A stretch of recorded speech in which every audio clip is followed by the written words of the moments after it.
అత్యంత నాటకీయ పరిణామాల మధ్య అరెస్టైన మావోయిస్టు నేత సాగర్ ఇచ్చిన సమాచారం మేరకు ప్రకాశం జిల్లా పోలీసులు భారీ బంగారు నగల డంపును స్వాధీనం చేసుకున్నారు. 3 రోజుల పాటు సాగర్ ని కస్టడీలోకి తీసుకున్న పోలీసులు ఈ డంప్ వివరాలు రాబట్టారు. దోర్నాల మండలం చింతల అటవీ ప్రాంతంలో ఈ డంపును కనుగొన్నారు. ఈ డంపులో ₹1 కోటి విలువైన బంగారు ఆభరణాలు, 7,41,500 నగదు ఉన్నాయి. అలాగే పాములపాడులోని ఓ ఇంట్లో దాచి ఉంచిన AK-47 రైఫిల్, బుల్లెట్లను కూడా స్వాధీనం చేసుకున్నారు. కరువు దాడుల నేపథ్యంలో మావోయిస్టులు ఈ నగలను, నగదును దోచుకున్నారని పోలీసులు తెలిపారు. గుంటూరు జిల్లాలోని చైతన్య గ్రామీణ బ్యాంకు, నల్గొండ జిల్లాలోని స్టేట్ బ్యాంక్ ఆఫ్ హైదరాబాద్ బ్యాంకులను లూటీ చేసి ఈ నగలు, నగదు మావోయిస్టులు దాచిపెట్టారని జిల్లా ఎస్పీ నవీన్ చంద్ చెబుతున్నారు. Pratap alias Sagar divisional committee secretary, అతను సిపిఐ మావోయిస్ట్ పార్టీ, గుంటూరు ఇంకా ప్రకాశం జిల్లాలకు ఇటీవల కాలంలో ఆయన అరెస్ట్ అయినాడు 3 days బ్యాక్. అతను ఇచ్చిన ఇంట్రాగేషన్ మీద చెప్పిన ఇన్ఫర్మేషన్ మేరకు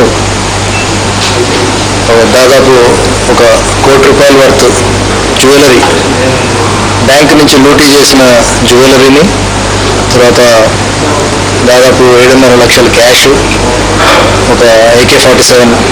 మరోవైపు చెన్నైలో అరెస్టైన సాగర్ భార్య మాధవిని ప్రకాశం జిల్లా పోలీసులు తీసుకొస్తున్నారు. మాధవిని గిద్దలూరులో మెజిస్ట్రేట్ ముందు హాజరుపరచనున్నారు.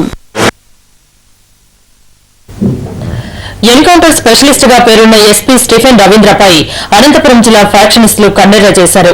పోలీసులంటే భయం వద్దు అనే నినాదం ఇచ్చిన కొత్త డీజీపీ యాదవ్ కే నేరుగా ఫిర్యాదు చేశారు. ముఖ్యమంత్రిని కూడా కలిశారు. తెలంగాణలో పనిచేసినప్పుడు ఆయన ఎన్కౌంటర్ స్పెషలిస్ట్ గా ముద్రపడ్డారు. మావోయిస్టులతో సహా వివిధ విప్లవ పార్టీలకు చెందిన కార్యకర్తలను మట్టిపెట్టారు. అనంతరం అనంతపురం జిల్లాకు ఎస్పీగా వెళ్లారు. రావటంతోనే రాయలసీమను పట్టి పీడిస్తున్న ఫ్యాక్షనిజంపై దృష్టి సారించారు. అధికార పార్టీ నేతలుగా చలామణి అవుతూ ఫ్యాక్షనిస్టులుగా పేరొందిన Tadipatri market yard chairman Bogathi Narayana Reddy, Yellanur మాజీ MPP Peddareddy, Kadiri market yard chairman Indukuru Srinivasareddy, Madhusudan Reddy, Naveen Nischal, Varadapuram Suri, Kamireddypalli Sudhakar రెడ్డిలతో పాటు గ్రామస్థాయి ఫ్యాక్షన్ లీడర్లందరికీ కౌన్సిలింగ్ ఇచ్చారు.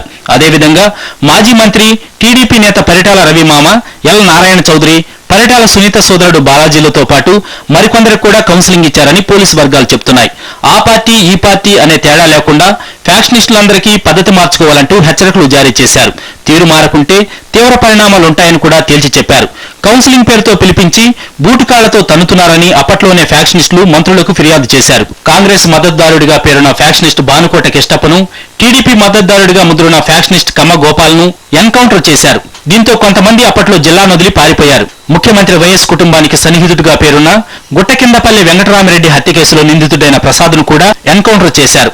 ఇటీవల పదవీ బాధ్యతలు స్వీకరించిన డీజీపీ ఎస్ఎస్పీ యాదవ్ పోలీసులంటే భయం వద్దు అనే నినాదాన్నిచ్చారు. ఇప్పటికే స్టీఫెన్ రవీంద్ర తీరుపై గురుగా ఉన్న ఫ్యాక్షనిస్టులంతా ఏకమయ్యారు.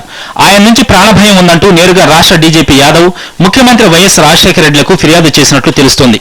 ఎస్పీని ముఖ్యమంత్రి స్వయంగా ఏరికోరి తెచ్చుకున్నారనే ప్రచారం ఉండటంతో ఇక ఫ్యాక్షనిస్టుల ఆటలు సాగవని జనం భావిస్తున్నారు.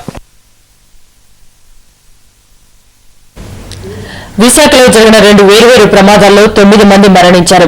హైదరాబాద్